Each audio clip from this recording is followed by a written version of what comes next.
Comment résister aux attaques du tonton relou qui va décider de s'en prendre à vous parce que vous avez décidé de vous reprendre en main et il va vous attaquer tout au long du repas de Noël ou des réunions de famille pour vous convaincre de faire l'inverse. Donc comment lutter contre ce tonton en situation d'obésité qui est un syndrome métabolique qui se transforme subitement en expert de la santé, en expert de la nutrition et en expert de l'hygiène de vie. Alors j'aimerais vous partager une petite vidéo que j'ai réalisée à l'aide de l'intelligence artificielle. Elle dure 30 secondes.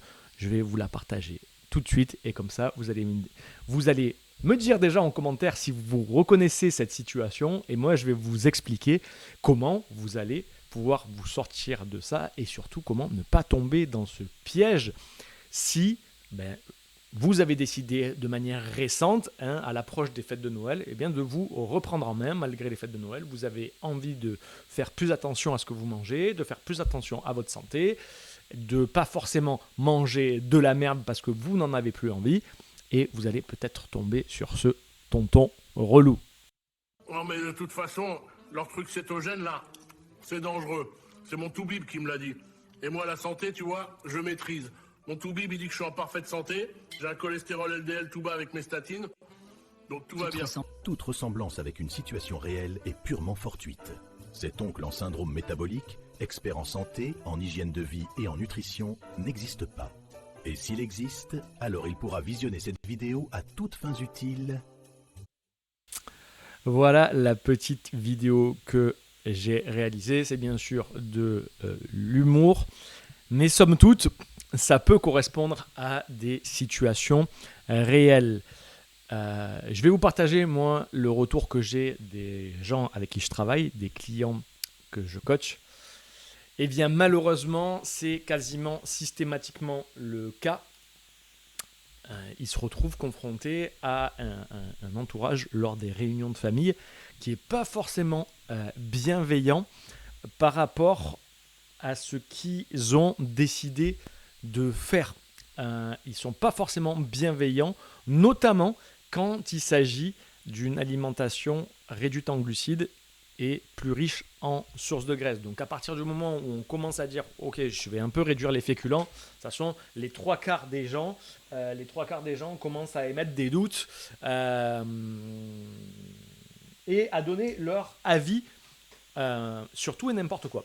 Le problème, alors je vais reprendre mon écran ici, c'est que cet oncle, ce fameux oncle, alors moi je l'appelais l'oncle, mais ça peut être le père, peu importe, un ami de la famille, peu importe qui c'est, cette personne-là, elle existe malheureusement. Et vous allez toujours avoir donc quelqu'un qui est dans une santé métabolique plus que désastreuse, qui va venir vous expliquer comment vous devez faire, ce que vous devez faire et que ce que vous êtes en train de faire est absolument dangereux. Voilà. Le problème, c'est qu'à un moment, il faut remettre les choses dans le bon ordre et voir en fait ce qui est dangereux. Si cet oncle-là, il est dans cet état-là métabolique, c'est qu'a priori, ce qu'il fait n'est pas ce qu'il faut suivre pour vous. Et si vous, votre alimentation que vous avez suivie toute votre vie a fait que vous avez tendu vers ce résultat-là, c'est que vous devez vous en éloigner. Le problème de ça, c'est que ces personnes-là, donc qui se transforment soudainement le jour de Noël ou le jour d'une réunion de famille en experts en santé, ils peuvent vous convaincre de faire machine arrière. Alors les motivations de ces personnes, je l'aborderai peut-être un peu plus tard dans ma vidéo, c'est pas le sujet. Moi aujourd'hui, ce que je veux vous permettre, si vous avez débuté un processus de remise en forme, de remise en santé métabolique, pour arriver à brûler du gras, enfin de toute façon, de toutes les manières, en résumé, à remettre de l'ordre dans votre métabolisme, eh bien, j'aimerais que vous ne tombiez pas dans le piège que cet oncle va vous tendre et que vous ne dépensiez pas de l'énergie inutilement et que vous ne sortiez pas d'une discussion avec cet oncle-là, démotivé en vous disant qu'il a raison, en fait, et que ce que vous faites est une connerie. Donc, la première chose, moi, que je vous conseillerais de faire, si vous arrivez au repas de Noël et voilà, si vous arrivez regarder ma précédente vidéo, j'essaie de... La mise au point n'est pas top, mais bon, c'est pas grave. Hop, on va repasser en grand écran. Si la mise au point... j'ai perdu le fil de ce que j'étais en train de dire en même temps que je touchais mon appareil photo. Donc oui, si vous avez vu ma précédente vidéo, j'ai fait une vidéo là où je vous propose les différents scénarios à adopter pour Noël en fonction de votre niveau d'avancement. Donc si vous avez décidé de faire des arbitrages alimentaires le jour de Noël, parce que vous en avez envie, que vous en avez besoin pour rester dans un cadre, que vous en avez besoin pour vous profiter comme vous avez envie de profiter de vos vacances de Noël, la première chose, c'est avant d'être confronté à la famille, de bien vous blinder sur votre propre certitude à faire ce que vous êtes en train de faire. C'est-à-dire vous-même, au niveau de vous-même, au niveau de vos choix, d'en être sûr et certain, d'avoir les pieds solidement ancrés dans le sol, et si jamais quelqu'un vient vous pousser, vous ne bougerez pas, vous n'allez pas bouger. Déjà, si vous, avant d'aller vous confronter à la famille, vous savez que vous allez être fébrile, eh bien c'est à vous de vous renforcer au niveau de votre mental. Là, pour le coup, c'est vraiment ça qu'il faut faire, et de vous persuader que, peu importe ce qu'on va vous dire, vous ne bougerez pas et vous ne changerez pas votre ligne de conduite et vous ne vous laisserez pas dicter ce que vous devez mettre dans votre bouche ou pas. Ça, c'est très très très important. C'est-à-dire qu'à partir du moment où vous établissez une stratégie, vous dites ok, je vais boire qu'un verre d'alcool, je vais pas manger de bûche parce que j'ai envie de rester dans mon plan low carb ou cétogène et que vous décidez de le faire, vous vous en tenez à ça. Ok ? On ne laisse pas quelqu'un d'autre choisir pour nous. Si vous laissez les autres choisir pour vous, c'est mort. Vous n'aurez pas de résultat. Et que ce soit pour Noël, ça va se passer comme ça pour Noël et ça va se passer comme ça pour d'autres fêtes de famille. Okay ? C'est vous qui devez décider ce que vous devez manger ou pas. Après, encore une fois, je vous renvoie à ma vidéo précédente. Si vous avez décidé de manger un morceau de bûche, faites-le. Mais c'est vous qui l'avez décidé. C'est pas les autres. C'est pas les autres que quand vous allez dire non, qui vont vous persuader de manger un truc que vous avez décidé de ne pas manger. Donc ça, c'est la première chose importante. La deuxième chose, je vais fermer derrière, la deuxième chose importante,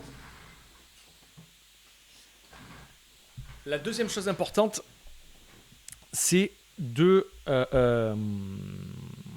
ne pas débattre. De ne pas débattre, ok ? C'est quand vous allez commencer à montrer vos choix, donc les gens vont voir, est-ce que tu veux du pain ? Non, je veux pas du pain.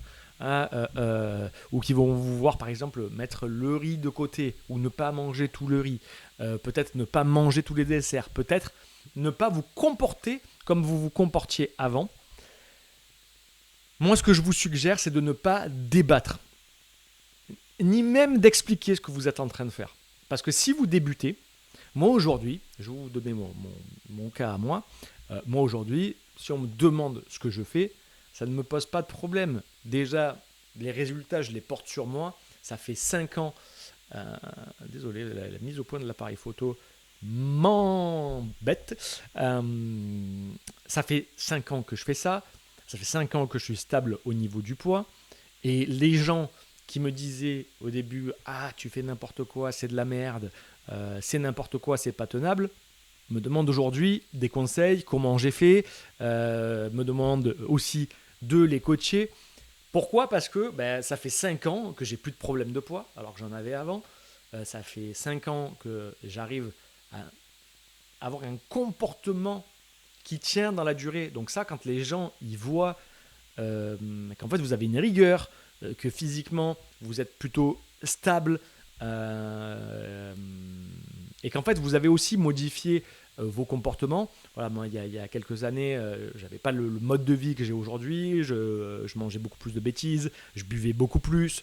À une époque, je fumais. Donc, et puis, voilà, la famille peut vous connaître aussi sous quand on est parfois fumeur, qu'on boit un peu trop, qu'on a du surpoids. On est souvent, selon notre niveau de conscience, mais on est souvent à la recherche d'un mieux-être. Donc on essaye des trucs, mais on essaye des trucs que temporairement. Donc c'est vrai que l'image qu'ont les gens autour de nous, ça peut être, ah ben lui en fait à chaque fois il attaque un truc mais il tient jamais. Donc ça peut être un préjugé. Mais quand il voit qu'en fait, pour une bonne fois pour toutes, vous tenez dans la durée, et que là, vous devenez presque un rôle modèle pour eux, ben en fait, ça clôt tous les débats. Ça clôt tous les débats. Vous n'avez plus besoin d'argumenter parce que vos résultats, votre comportement parlent pour vous. Mais ça se fait une fois qu'il y a du temps qui est passé. Au bout de 6 mois, 1 an, et que vous avez des résultats, que vous avez perdu votre poids. C'est pas que le poids, hein, c'est pas que le physique, c'est aussi votre comportement, votre confiance en vous qui va grandir. Et là, quand les gens voient que c'est durable, ils vous emmerdent plus. Ils vous demandent comment vous avez fait et ils vous demandent des conseils. Ce qui n'est pas le cas au début. Donc, si vous en êtes à vos débuts, j'ai pas de plan pour cette vidéo, hein, c'est vraiment c'est comme une discussion que je pourrais faire avec vous, avec mon café. Donc je vous donne des conseils à la volée, mais c'est des conseils somme toute que je donne aussi aux élèves que je coach. C'est de ne pas débattre. Donc si les gens voient que vous faites quelque chose de particulier, utilisez l'argument médical, utilisez l'argument éthique, utilisez l'argument intolérance aux glucides. C'est quelque chose qui peut fonctionner pour ne pas débattre. J'ai vu mon médecin, j'ai une intolérance aux glucides, donc je dois mettre l'eau là, temporairement ou pas, peu importe, on s'en fiche. Évoquez la raison médicale. La raison médicale, vous devez faire ça. Et ce qui est réel, hein, c'est pas mentir que de dire ça. C'est pas mentir que de dire ça, puisque si aujourd'hui la consommation de glucides, de trop de fructose, puis aussi de trop d'oméga 6, vous a conduit à avoir une résistance à l'insuline, vous a conduit à stocker du gras de manière plus ou moins massive, vous empêche de perdre du poids, même en ayant une alimentation équilibrée. Pour ça, je vous renvoie à toutes mes anciennes vidéos que je mettrai en dessous, je les mettrai en lien en description si vous voulez en savoir plus. Mais si cette alimentation riche en glucides, puisque l'alimentation normale, dite équilibrée, est de 45 à 55% constituée de glucides, et qu'elle vous met dans un état métabolique où vous n'êtes plus capable de déstocker votre graisse, c'est que vous êtes, entre guillemets, intolérant, plus ou moins intolérant aux glucides. Donc ça fait tout à fait sens d'évoquer la raison médicale. Et comme quelqu'un qui est vegan, comme quelqu'un qui est intolérant au gluten, comme quelqu'un qui est végétarien, voilà, les véganes, quand ils viennent dans un repas, aujourd'hui c'est assez communément admis, on va pas... si les gens sont intelligents, ils ne vont pas les embêter avec leur choix. Ouais, c'est un choix qui les concerne et ils font ce qu'ils veulent. Eh bien vous faites ce que vous voulez. Aussi, vous avez le droit de choisir ce que vous mangez ou pas. Donc je vous conseille de ne pas débattre, de ne pas rentrer dans un débat inutile qui va vous fatiguer, qui va vous brouiller parfois avec des gens que vous appréciez. Et en plus, vous allez débattre sur du vent, puisque souvent, les personnes qui vont débattre avec vous, je le remontre, ça va être des personnes qui eux-mêmes sont touchées par un syndrome métabolique plus ou moins important et qui n'ont franchement pas une hygiène de vie ou qui leur permettent de donner des conseils de santé. Mais pourtant, ça va arriver. Ça va arriver, c'est des gens qui vont vous expliquer ce qu'ils ont entendu au PMU, qui vont vous expliquer ce que le médecin a dit, parce que ça arrive aussi, hein. Le souci, c'est que les médecins, c'est pas la parole d'évangile non plus. En ce qui concerne la nutrition.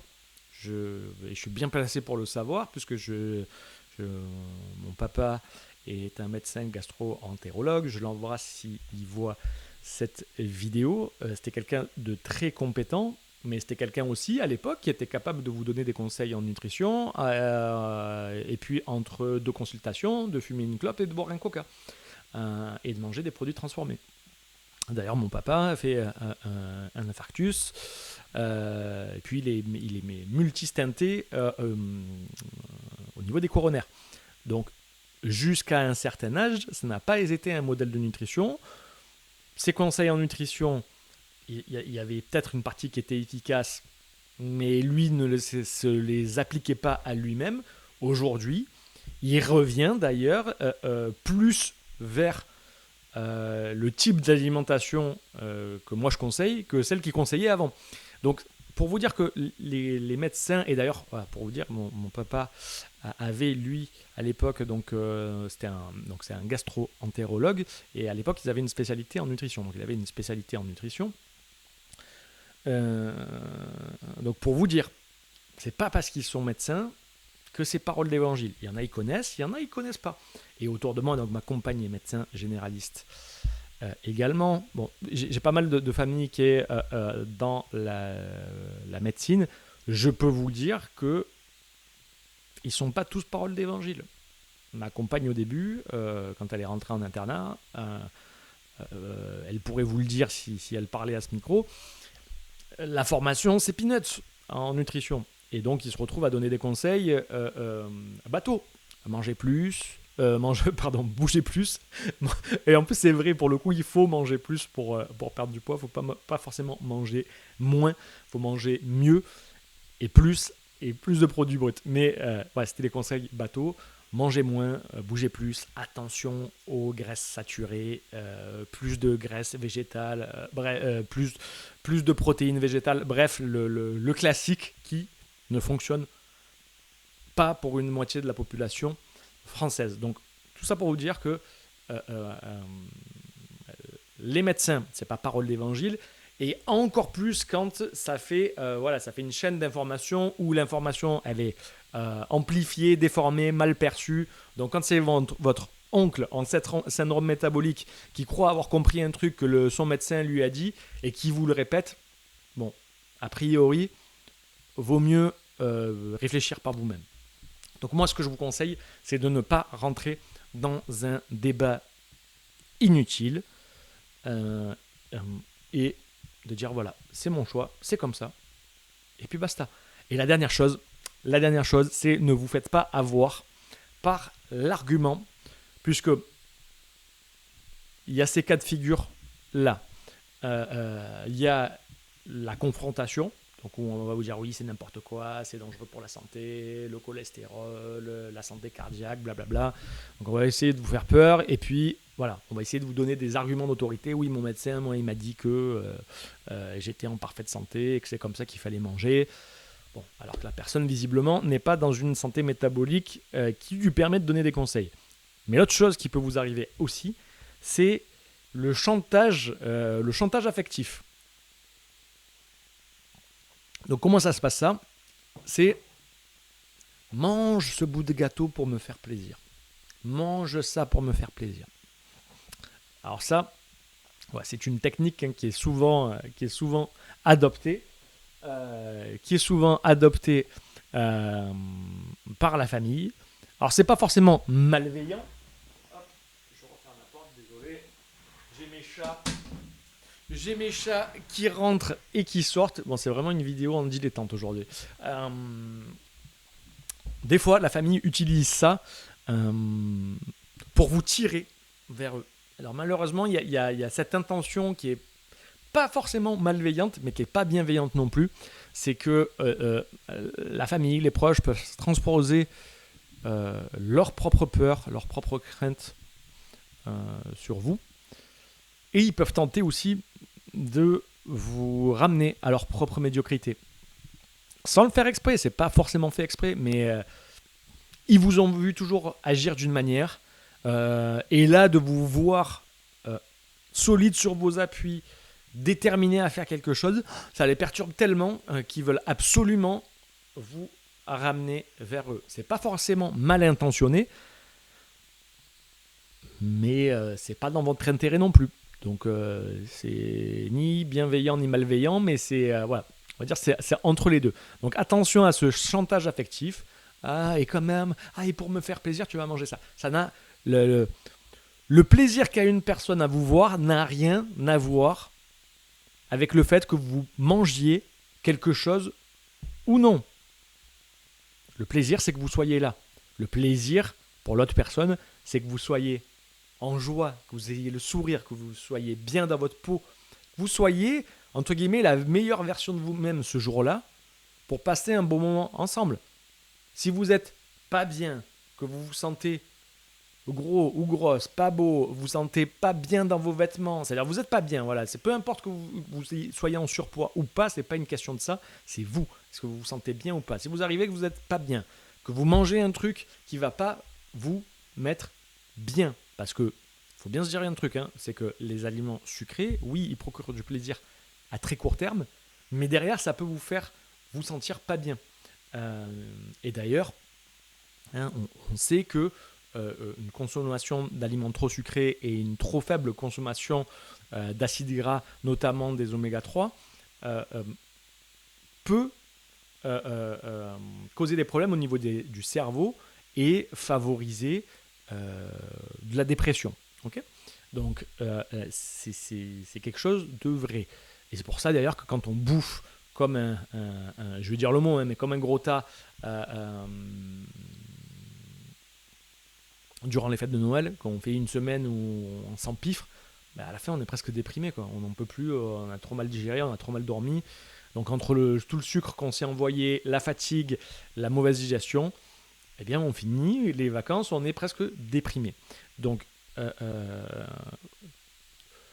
il faut faire attention à ce chantage affectif et ne pas tomber dans ce piège-là de manger quelque chose pour faire plaisir à quelqu'un. Ça n'a rien à voir. Transposer ça avec de la drogue dure, on ne va pas vous dire tiens, tu vas te prendre un petit rail pour me faire plaisir. C'est moi qui te l'ai fait, il faut que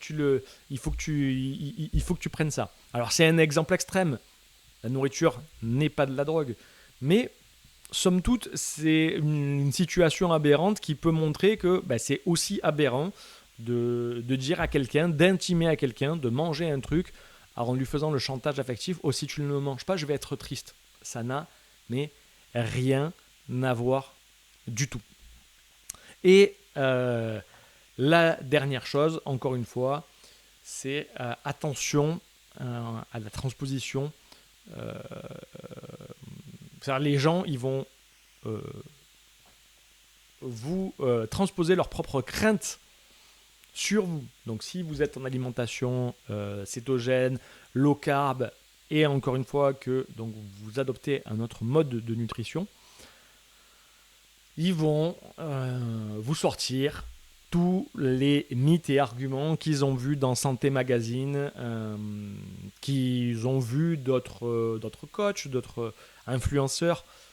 Et j'ai déjà fait des vidéos là-dessus pour expliquer qu'en fait la plupart qui s'expriment, et notamment j'avais fait une vidéo réaction au docteur Alouche qui est très bien somme toute, mais ça se voit que ces gens-là, quand ils s'expriment sur l'alimentation cétogène, qu'ils ne la connaissent pas et qu'ils ne l'ont jamais appliquée à eux-mêmes. Parce que tout ce qu'ils disent n'est factuellement pas vrai.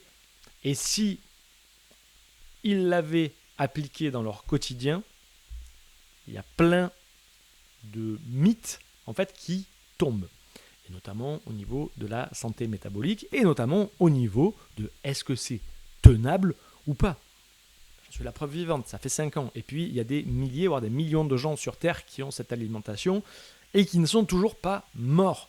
Pour autant, ça n'empêche pas non plus, en fonction de vos objectifs, de faire de temps en temps des sorties de route. À partir du moment où votre corps il est de nouveau capable d'utiliser les sources de graisse et aussi les glucides, la transition, l'aller-retour entre les deux est faisable. Le tout, c'est que cet aller-retour ne dure pas 2 mois et que vous ne repreniez pas une alimentation, l'alimentation qui vous a rendu malade. Voilà, il me semble que j'ai fait le tour de ce que je voulais vous dire par rapport à ce phénomène que vous allez peut-être rencontrer lors des repas de Noël face à vos proches. Ça me paraissait important de l'aborder. C'était un petit peu décousu. Comme d'habitude, j'ai oublié de vous dire en début de vidéo de vous abonner à la chaîne, de laisser un like. Ça aide à faire vivre la chaîne. Vous pouvez vous inscrire à ma newsletter si vous voulez un petit peu suivre mon travail, recevoir des conseils, puis être mis au courant de quand sortent les vidéos. Et je vous laisse aussi le lien pour prendre un rendez-vous avec moi si vous me connaissez déjà, si vous avez déjà consommé beaucoup de contenu, enfin si déjà vous savez ce que je fais et que vous avez consommé du contenu et que vous savez que vous avez envie que je vous accompagne dans votre perte de poids durable, eh bien je vous laisse le lien aussi pour réserver un créneau avec moi pour voir si le coaching est fait pour vous.